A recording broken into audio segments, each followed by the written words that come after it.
Gracias por este ratito, Rodrigo y Héctor, ¿eh? Muy gentiles, muy generosos. Buenas noches, ¿qué tal? Entre disfrutan el café de Cabrales, que le agradezco, como siempre. ¿Les puedo preguntar si la economía dejó atrás el rebote y pasó a estar otra vez en una meseta o no es válido en el día en el cual el gobierno sale a decir, miren, desde noviembre que hay signos positivos intermensualmente hablando, pero las caídas anuales siguen estando en torno casi al 5%, como fue el dato de febrero, sin ir más lejos del INDEC de hoy? Yo creo que vamos a tener que esperar un poco para ver el piso de la economía. No veo un rebote nítido, básicamente porque hay un problema de fondo que es que hasta que el gobierno no estabilice la nominalidad de la economía no arranca. Hasta que no estabilice primero el dólar, no va a poder estabilizar la inflación, y hasta que no estabilice la inflación no va a poder estabilizar el consumo. Entonces, me parece que ahí hay y el consumo es el 70% del PBI, más del 70% del PBI. O sea, es una mochila demasiado pesada para arrastrar. Creo que las medidas que anunció esta semana son importantes, creo que muestran, yo creo, un cambio, una visión de tratar de apagar el foco, uno de los focos principales, que es el dólar. Si yo no lo estabilizo con intervención, es difícil mantenerlo quieto, y lo que me parece que es más importante es que el gobierno logró, primero, reconoce que los costos y el dólar es un problema, este movimiento, no seguimos con la lógica de la tasa de interés, la demanda de dinero. Digamos, hoy la inflación, básicamente, cuando la explicamos, trabajando en los modelos, la inflación hoy está explicada por costo. Después podemos discutir el largo plazo, pero en el corto plazo está explicada por... O sea, sube el dólar, eso tiene un correlato en costos, tiene un correlato en precios y tiene un correlato en el poder de compra de la gente, que le es menor a propósito de tener precios más altos para lo que compra. Exactamente. No hay vuelta, digamos. No hay vuelta ahí, y me parece que el gobierno lo entendió, y no solo lo entendió, sino que se lo vendió al fondo. Se lo vendió al fondo. El fondo primero compró estabilizar el tipo de cambio en la banda, frenar la banda superior en 51,50, con 45. Esa fue la primera decisión. Y la segunda, en realidad fue la segunda, porque la primera había sido que los dólares del préstamo de uno de los desembolsos se puedan vender. Esa fue la primera, la segunda esta, y la tercera es la posibilidad de intervenir. Ahora, mientras vos decís eso, Rodrigo, también pienso, cambió de política económica el gobierno respecto al dólar 3 veces en un mes. 3 veces. En un mes. Y puede cambiar mañana o pasado. ¿Eso también da cuenta de la improvisación o la falta de una integralidad en la política económica? Coincido. También muestra que el gobierno estaba demasiado atado de manos. No tenía herramientas, y la semana pasada el tipo de cambio subió 9% con un volumen chico. Entonces, el mercado te estaba llevando puesto sin una masa, sin un volumen significativo. Entonces, eso también es una situación ilógica. Y me parece que el gobierno hay que reconocer que el Fondo Monetario es muy ortodoxo. Entonces, hay que cambiar la visión, porque la visión del fondo es: los dólares están para pagar deuda, sí, claro, no para intervenir en el mercado de cambio con el riesgo de quemarlo. Lo que pasa es que ahí la oposición, que salió a decir que hay que renegociar el acuerdo en todos los casos, gane quien gane, más otros que amenazaban con la eventualidad de un default, aunque sin decirlo, me parece que jugaron a favor del gobierno para que el fondo se ablande, porque el fondo habrá pensado, pues en cualquiera de los casos es mejor esto que cualquier otro.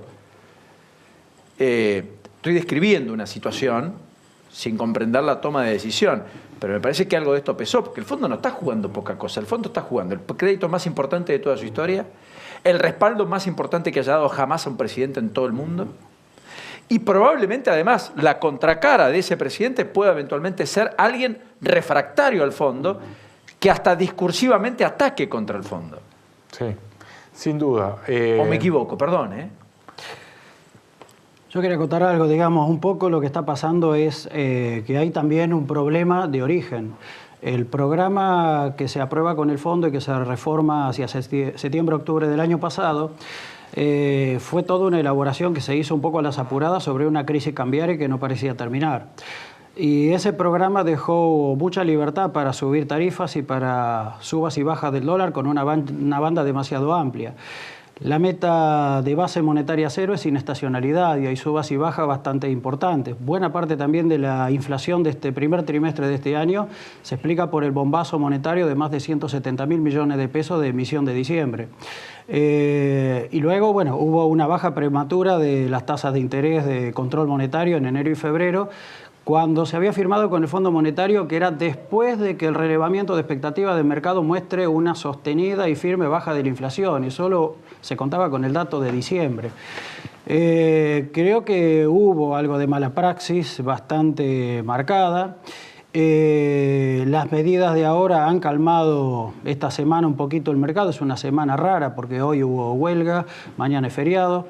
El volumen negociado en el mercado de cambio fue muy bajo y hoy, digamos, en un día típico como hoy, con la licitación del ELIC, el Banco Central tuvo que convalidar tasas de prácticamente 74%, que es una tasa efectiva del 110%, con lo cual sigue una duda. Deja fuera del mercado crediticio a prácticamente todos. El que va a buscar un crédito, digamos, hipotecario, prendario, personal, también productivo, salvo el de la tasa subsidiada. Exacto. Y hasta ahí.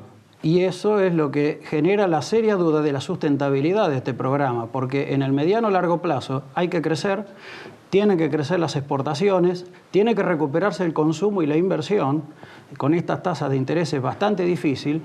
Y en el corto plazo estamos viendo, dentro de las comparaciones interanuales, ¿no?, una mejora, cierto, en el superávit, en el déficit primario, pero que se explica prácticamente en su totalidad con el fuerte aumento de la recaudación de retención a las exportaciones, que se generalizaron a las exportaciones de bienes industriales y de servicios. Entonces, gane quien gane. En teoría, serían solo por este año, aunque la excepcionalidad en la Argentina se convirtió en regla casi siempre. Veremos qué pasa el que viene. Bueno, ahí está el punto, que es un poco la duda que sigue respecto de la deuda y del futuro, cualquiera sea el que gane las elecciones. Es cierto que está el cuco de la oposición sobre que si llega a ganar las elecciones hay un miedo a que no tenga voluntad de pagar la deuda, pero también está el tema de la capacidad objetiva de generar dólares para la acumulación de vencimiento entre 2022 y 2024. Hoy hablaba con un importante ejecutivo de un banco y me decía, el problema son las LELIQs. Si a mí me dicen que bajo 10.000 millones de dólares de reservas, pero me saco encima las LELIQs, firmo ahora, obviamente manteniendo el tipo de cambio. ¿Es viable esa alternativa de que uno pueda limpiar el mercado de LELIQs y evitar que el dólar crezca más de lo que ya creció y que ha generado un desastre? Hay varias vías para hacerlo, ninguna se quiso tomar. Una podría ser la venta directamente de dólares y hacer operaciones con pesos. La otra es, la que nunca se quiso hacer, es canjear las letras intransferibles en el activo del Banco Central por letras negociables del Tesoro y con eso ir pagando las LELIQ e ir eliminándolas. Ahora, se viene un tema adicional. A partir de hoy no se publica más el origen de las variaciones de la Reserva Internacional del Banco Central, lo cual quita transparencia y empiezan a generar nuevas dudas sobre, bueno, antes nos mentían con el INDEC, ahora empiezan las mentiras con el BCRA. Rodrigo, si tuvieras que hacer un pronóstico, yo sé que se hacen añicos en 15 a 20 días, porque todo cambia, digamos, muy dinámico. ¿Qué dirías respecto a lo que viene? Porque el gobierno imagina alta volatilidad, a nuevo bajo el sol, alta dolarización en un contexto reñido electoral habitualmente ocurrido. El argentino cree más en el dólar o el ladrillo más que en el peso. De hecho, por eso le hemos sacado todos los ceros que le hemos sacado y finalmente nadie se queda en moneda nacional. ¿Qué ves? Yo veo una economía que en los próximos meses va a tender a ver, veamos el vaso medio lleno, tiende a estabilizarse nominalmente con mucha dificultad, o sea, veo meses muy complicados en materia de inflación. Abril va a ser complicado, mayo va a ser complicado y junio empieza a mostrar registros en torno al 3%. O sea, el 2% de mayo-junio que el gobierno imaginó en algún momento no va a estar. No existe. Entonces, nosotros de principio de año proyectábamos inflación elevada, la verdad que la fuimos corrigiendo al alza y va a terminar siendo un año de muy alta inflación. O sea, arriba del 40. Arriba del 40, más cerca del 45.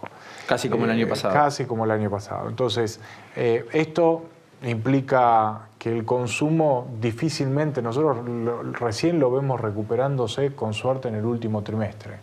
Y esto implica que quitando, hay algunos sectores que van a traccionar, el agro va a traccionar por comparación con el año pasado, la industria de oil and gas, o sea, energía, vaca muerta, pero son sectores puntuales que obviamente no alcanzan a movilizar a toda la economía, con lo cual, por comparación, después de un piso de actividad en el segundo trimestre, la economía empieza a recuperarse lentamente. Pero lo que creo es que estamos en medio de estos procesos de consolidación.